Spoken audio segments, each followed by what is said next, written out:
Thank you very much. Muchísimas gracias por esa presentación. Es maravilloso poder estar aquí esta mañana y es un honor maravilloso poder compartir este escenario con el presidente Santos. Me ha impresionado tanto, ha impactado tanto su claridad de visión, su coraje, su fortaleza. Un presidente que habla claramente acerca de los recursos y el talento, lo extraordinario que es este país Colombia y sin embargo y los retos que enfrenta, y con un sentido de determinación, y está dispuesto a ayudar a la gente en extrema pobreza y crear políticas como la distribución de tierras tan fuertes como ver cómo se toma cada familia para generar un cambio, y tan admirable como la innovación. Y creo que una marca real del presidente Santos es que la presidencia también son las personas con las que puede rodearse. Y citó a Robert Kennedy 2 veces, y pensé que de muchas maneras para mí, aunque estaba aquí solo una semana, se ha sentido como la era Kennedy en términos de las personas a las que ha traído para que trabajen en sus temas. Y Bruce McMaster definitivamente es una estrella primordial, y agradecí muchísimo las palabras que dijiste, y vas a tener eco en mis palabras. Y quiero agradecerte por mi bienvenida, y Samuel Azud por todo el trabajo que él ha realizado en temas de innovación y en hacer una realidad este foro para compartir ideas. Quiero agradecerle a Luisa y a Natalia y a Caterina, Carolina, que han hecho tanto trabajo, y puedo probarlo a través de casi un año para que el día de hoy sea una realidad. Mis colegas y todos ustedes que están trabajando sobre el desarrollo y sobre el cambio.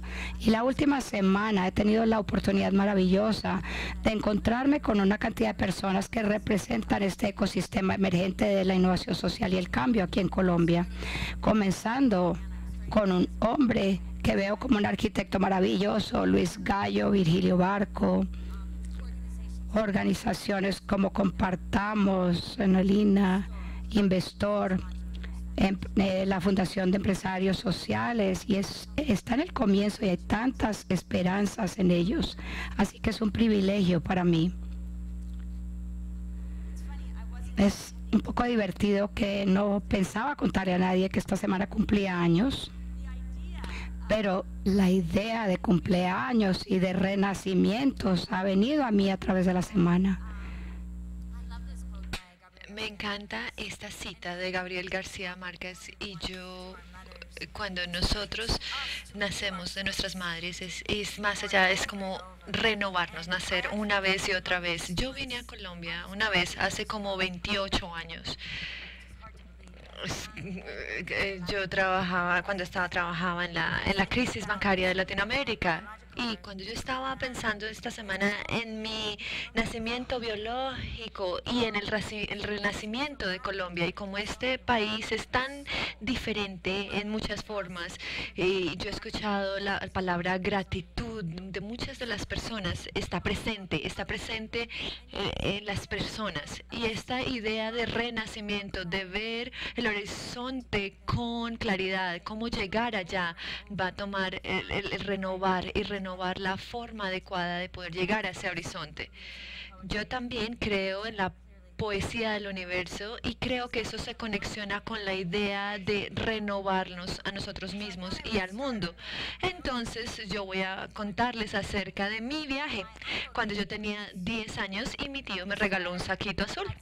Ese tenía el monte Kilimanjaro en el pecho. Todo el tiempo lo puse. Cuando yo estaba en el bachillerato, todo el tiempo me lo puse. Yo creo que hay un momento humillante en la vida de cada adolescente. El mío fue cuando alguien me dijo, ellos ya no tenían que ir a los montes para esquiar en la montaña, sino pueden esquiar en mi saquito. Entonces yo me sentí, yo me corrí a la casa y dije, y ella donó ese saco, y yo dije, bueno, nunca lo voy a volver a ver. Entonces 10.000 millas y 5 años después, entonces yo estaba construyendo el primer banco en Ruanda, pequeñito. Eh, entonces, cuando yo veo este niñito de 10 años con mi saco, entonces yo fui, yo lo cogí y lo volteé y ahí estaba mi nombre, escrito en ese saco. Entonces yo les cuento esa historia para que ustedes vean cómo estamos de interconectados en esta historia y cómo nosotros podemos interactuar y conectarnos. Entonces yo les dije que yo trabajaba en Wall Street antes de Ruanda la mayoría del tiempo durante la crisis. Entonces a mí me encantaba la idea de poder invertir en una persona, en una empresa, ver una idea real. Lo que cuando yo veía que había tanta vitalidad y yo veía que era extraordinario cuando yo estaba en Río un fin de semana y le dije a mi jefe de una muy buena idea de prestarle a las personas de bajos recursos.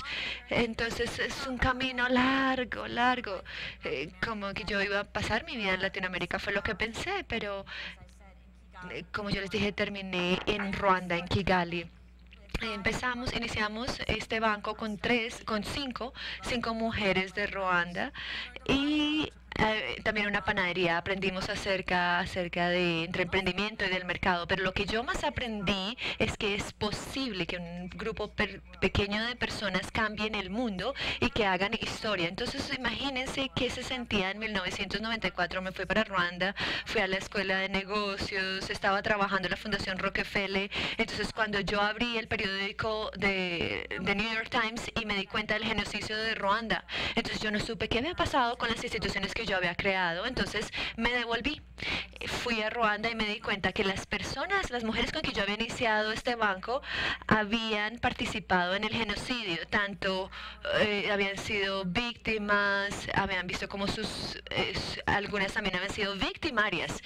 Esta persona en la foto fue una de las victimarias, una de las quienes planeó el genocidio. Entonces yo me sentaba con ellas en sus casas y también en las prisiones. Y yo tenía que admitir a mí misma que los monstruos realmente existen dentro de cada uno de nosotros, pero de pronto los monstruos no se ven como pensamos que se ven, sino son partecitas, son fragmentos de nosotros mismos, como esas fuentes de vergüenza dentro de nosotros. Entonces fue cuando yo vi la inestabilidad.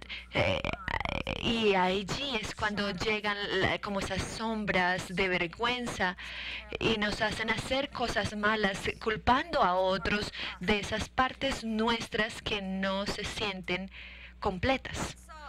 Entonces volví a Ruanda. Y de Ruanda fui a New York. En Nueva York, al final de los 90 llamé a un programa importante en la Fundación Rockefeller y les dábamos a los líderes las habilidades para poder discutir con ideología alrededor de diferentes frentes, todo lo que significa ser humanos. Y uno de mis colegas muy cercana, que se llamaba Ingrid, que vino de una tribu nativa de los Estados Unidos, Ingrid, vino a Colombia como representante de los grupos indígenas y estaba trabajando con los UA en el norte cuando la secuestraron la FARC, fue torturada y fue asesinada. Y en ese momento yo también estaba trayendo a los otros colegas a Sudáfrica y unos días después supimos del asesinato de Ingrid y tuvimos el privilegio de poder sentarnos en la Comisión de Verdad y Reconciliación con el arzobispo Tutu y vimos cómo las personas se perdonaban unos a los otros y al final tomó nuestro grupo Tutu hablar acerca de Ingrid, hablar acerca de nuestro dolor y él dijo: Las personas hacen cosas malas, pero todos como seres humanos aprendemos a ser o queremos ser buenos.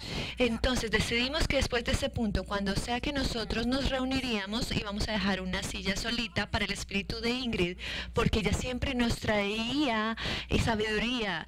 Teníamos que hacer paz con la tierra, entonces teníamos que tomar decisiones como lo hacían los ancianos, con esta visión de las generaciones de los niños que vienen después de nosotros.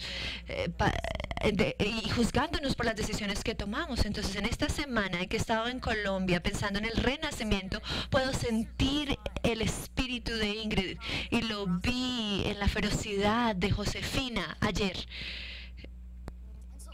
Entonces, todas esas experiencias de mis 20, de mis años 30, bueno, me enseñó muchas cosas. Lo primero fue, como dijo Bruce, es que los mercados por sí mismos no van a resolver los problemas de la pobreza. El capitalismo es la forma mejor de crear riqueza, pero también nos lleva a desigualdad altísima. Lo vemos por todo el mundo, lo vemos también en Colombia. Asimismo, el gobierno por sí mismo, dando filantropía, caridad, crea dependencia, lo cual es lo contrario de la dignidad. Y yo sé que dignidad es más importante para el espíritu humano que la riqueza. Y así como Brian Stevenson, de Derechos Humanos en los Estados Unidos, dice que lo contrario de la pobreza no es la riqueza. Lo contrario de la pobreza es la justicia. Pero la justicia es más difícil, es más que la generosidad. Y esa es la innovación que ustedes están tratando de construir aquí en Colombia. Y entonces, con todas esas lecciones que en 2001 yo decidí tratar de crear un nuevo enfoque, un enfoque que trabajara entre los mercados y la filantropía tradicional, el que se llama capital paciente.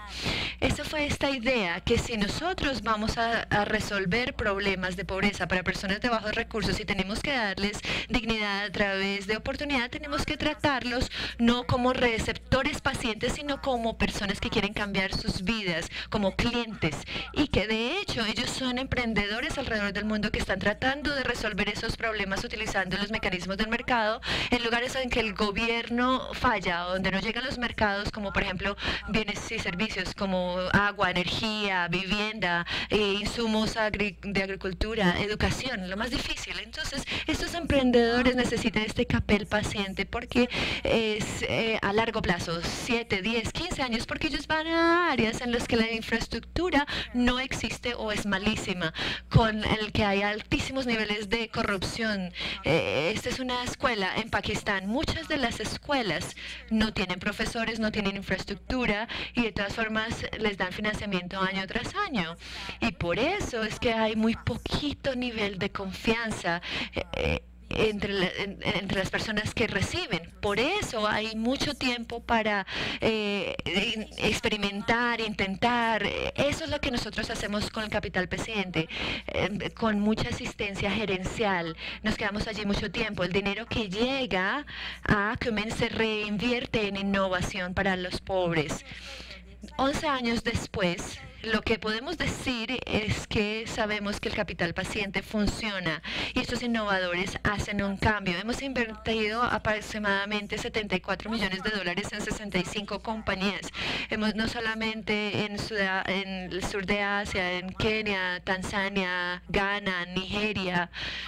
Y en el año pasado esas compañías lograron a 86 millones de personas con bienes y servicios, crearon 55,000 trabajos y transformaron 5 industrias. Entonces creemos que ahora somos partes de un sector creciente que reconoce que nosotros necesitamos nuevos instrumentos de capital que tienen expectativas distintas y se miden diferente en cuanto a cuál es el retorno. Entonces, bueno, un ejemplo que yo tengo con algo que un paralelo con lo que he escuchado en Colombia. Obviamente, bueno, un poquito diferente. Bruce mencionó a India. Hay un estado en India que se llama Bihar.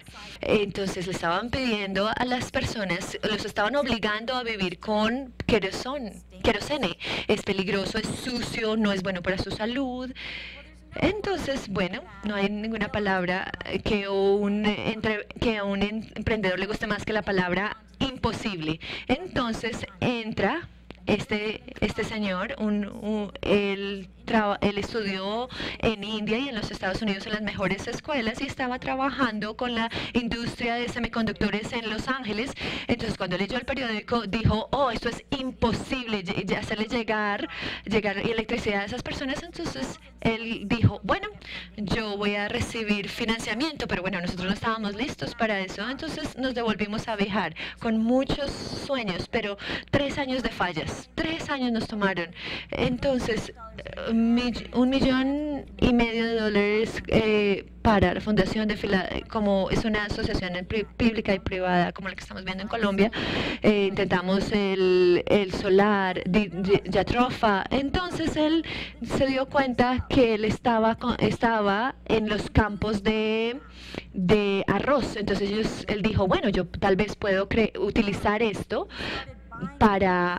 como combustible. Entonces empezó a comprar la cascarilla de arroz, la volvió líquida y todo el proceso para convertirla en electricidad, vendiéndola $1 o $2 al mes. Sabemos que el ingreso de ellos es $200 al año.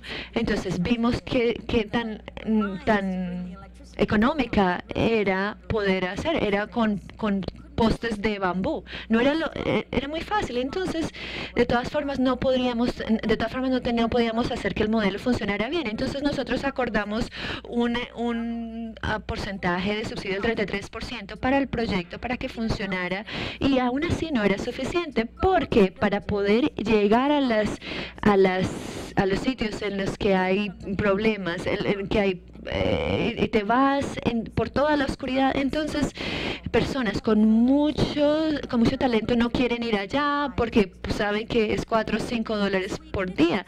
Entonces necesitábamos utilizar la filantropía para crear una universidad, para entrenar el primero de 350 técnicos que ahora son los que tienen estas unidades centralizadas, y también trajimos talento a nivel medio, uno de Italia, uno indio, América, de los Estados Unidos, y hoy 200,000 personas pagan por la energía, es limpia, está cambiando sus vidas. La diferencia de lo que ellos pagaban por